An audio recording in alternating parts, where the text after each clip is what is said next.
The blood was still warm when they found Master Beauregard's body in the morning mist, his head severed so cleanly it might have been done with a surgeon's blade. But no surgeon worked in the Louisiana bayous of 1802, and no earthly blade could have lifted a grown man's body 12 feet into the air to hang from the ancient cypress like a grotesque ornament. The year was 1802, and the Louisiana Territory had just been purchased by President Jefferson from Napoleon, though news traveled slowly to the remote plantation known as Belmont. Here, where the Mississippi's tributaries wound through endless swampland, the Beauregard family had carved out their empire of sugar and suffering. Jacques Beauregard ruled over 300 enslaved souls with an iron fist and a taste for cruelty that made even his overseers uncomfortable.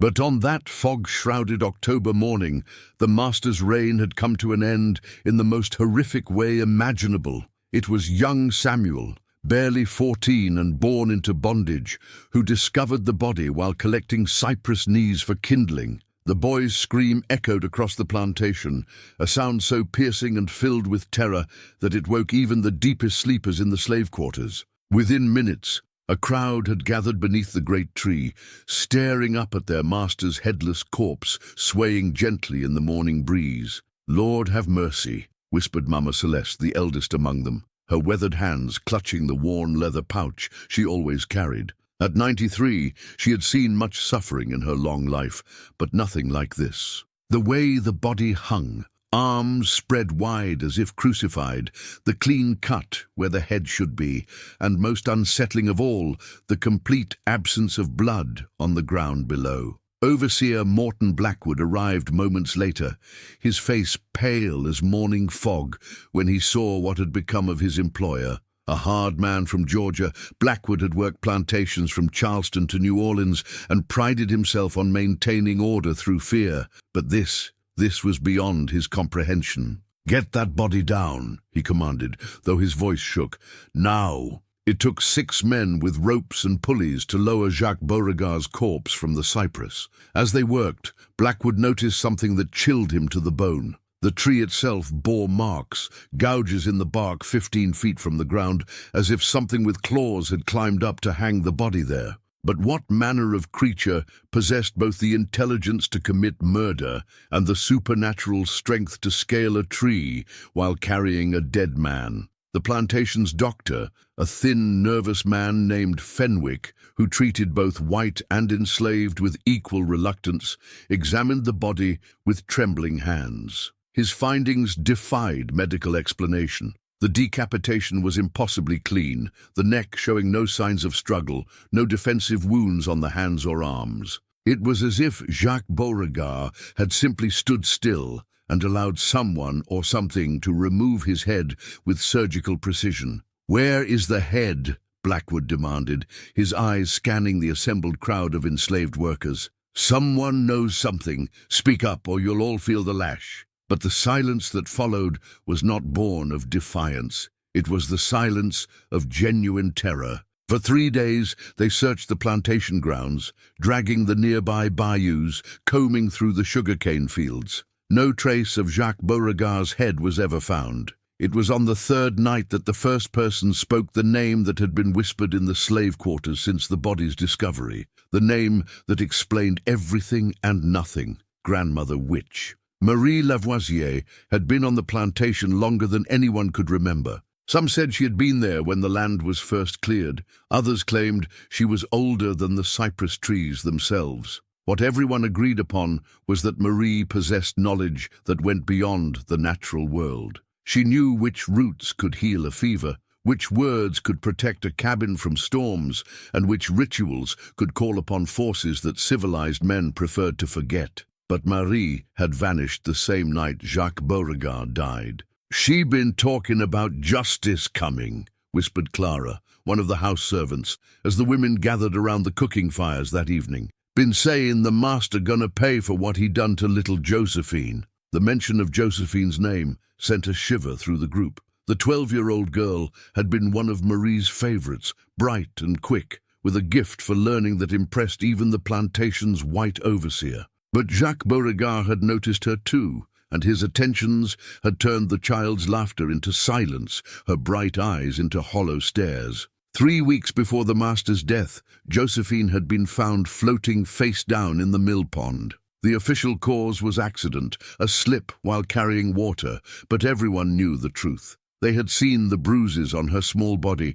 heard her crying in the night. They had watched Marie's face grow darker with each passing day, her mutterings in the old language becoming more frequent and urgent. "Marie said she gonna grow tall as the trees," continued Clara, her voice barely above a whisper. "Said she gonna reach up to heaven and pull down the lightning. Said the spirits of our ancestors gonna fill her up until she big enough to crush the devil under her feet." The other women nodded knowingly. They had all heard the stories, passed down through generations, of workers who had grown beyond their mortal forms to seek justice for unforgivable crimes. In Haiti, in Jamaica, in the deep woods of Georgia and South Carolina, there were tales of the wronged dead taking terrible vengeance through chosen vessels. But Blackwood dismissed such talk as superstition. A practical man, he focused on practical solutions. Someone had murdered Jacques Beauregard, and someone would pay. He organized search parties, questioned suspects, and when that yielded nothing, he decided to make an example. "Bring me 10 of the strongest men," he ordered his subordinates. "I'll have the truth from them, even if I have to flog it out." It was a decision that would haunt him for the rest of his days. The chosen men were chained to the whipping post in the plantation's center yard, their backs bared for Blackwood's cat-o'-nine tails. The first man, a field hand named Thomas, received 20 lashes before fainting from the pain. The second, an older man called Uncle Moses, endured 30 before his voice gave out from screaming. But none confessed to the murder, and none revealed the location of the missing head. As the sun began to set and Blackwood prepared to continue his interrogations by torchlight,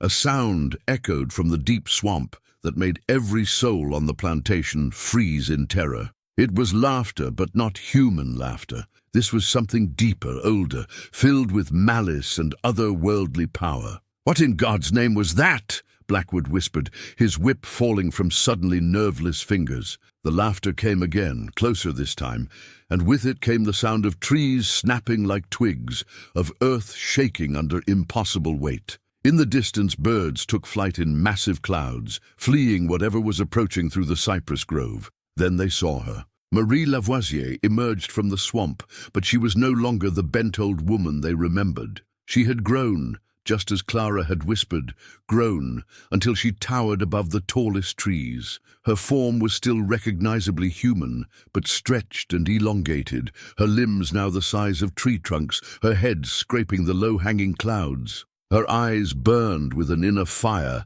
that turned the evening mist to steam, and in her massive hand she carried something that made several onlookers collapse in terror. Jacques Beauregard's head, perfectly preserved, his dead eyes wide with the horror of his final moments. "You want to know what happened to your master?" Her voice boomed across the plantation like thunder, causing windows to shatter and walls to tremble. "He got what he deserved, what all of you deserve." Blackwood tried to run, but his legs would not obey. None of them could move, held in place by a power beyond their understanding. They could only watch as the giant figure of Marie approached, each step causing the ground to crack and split. 20 years I watched," she continued, her enormous form casting shadows that seemed to move independently in the dying light. 20 years I seen children broken, women violated, men worked to death in these fields. 20 years I prayed for justice to come natural-like. But when that devil touched my sweet Josephine, when he took her light and threw her away like garbage, I knew justice needed help. She raised Beauregard's severed head high above the plantation, and as she did, other figures began to emerge from the swamp behind her. The spirits of the dead, those who had suffered and died on Bellamont land, now visible in the growing darkness. They walked behind their champion, their forms translucent, but their anger real enough to be felt like heat from a forge. "I called upon the old ways," Marie's voice continued, each word causing the very air to vibrate.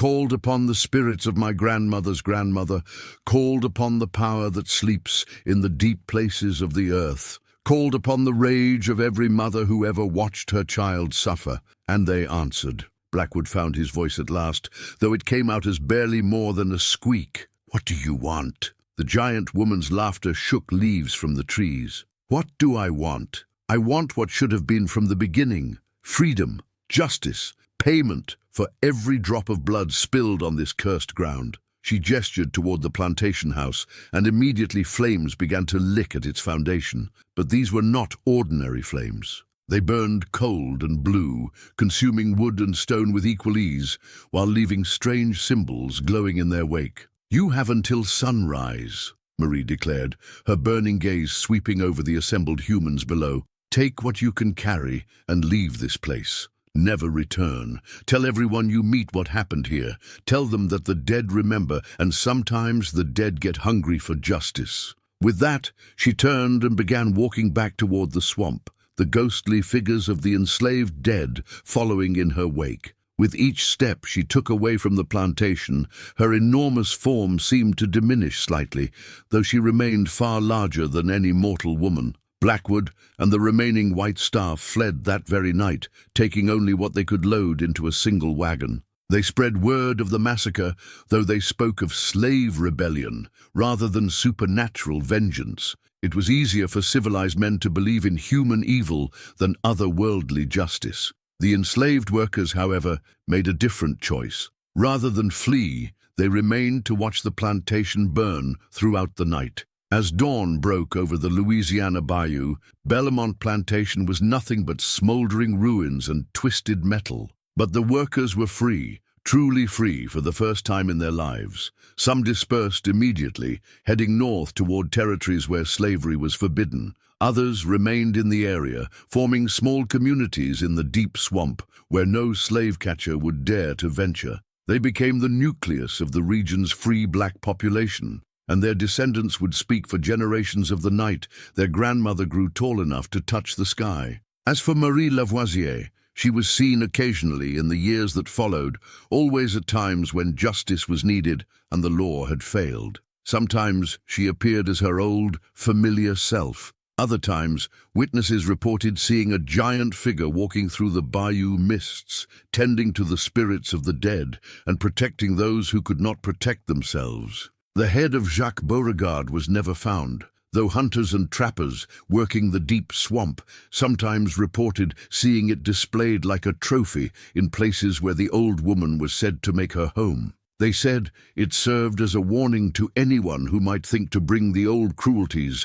to Louisiana's hidden places. Local authorities eventually classified the destruction of Belmont Plantation as the result of a slave uprising, led by persons unknown and subsequently dispersed. No mention was made in official records of supernatural intervention, giant witches, or heads that disappeared without a trace. Such things did not happen in the civilized world of the early 19th century, but the Bayou people knew better. They passed down the true story in whispered conversations and coded songs, in recipes that called for more than herbs and instructions that spoke of powers older than written law. They taught their children that justice sometimes requires transformation, that love can become large enough to break any chain, and that the dead do not always rest quietly when the living refuse to act. The ruins of Belmont Plantation were eventually reclaimed by the swamp, cypress, and Spanish moss growing over the foundation stones until no trace remained of the once grand estate. The land was never resettled, despite numerous attempts by various developers over the decades. Workers would report tools vanishing, strange sounds in the night, and the persistent feeling of being watched by unseen eyes. Modern historians who have studied the case remain puzzled by certain aspects of the official record. The complete disappearance of Jacques Beauregard's head, for instance, defies logical explanation. The accounts of multiple witnesses regarding the body's impossible placement in the cypress tree. The fact that no enslaved person from the plantation was ever recaptured, despite extensive efforts by slave catchers and local authorities. But perhaps most puzzling of all is the recurring appearance in various Louisiana archives of a name that should not exist in any official capacity.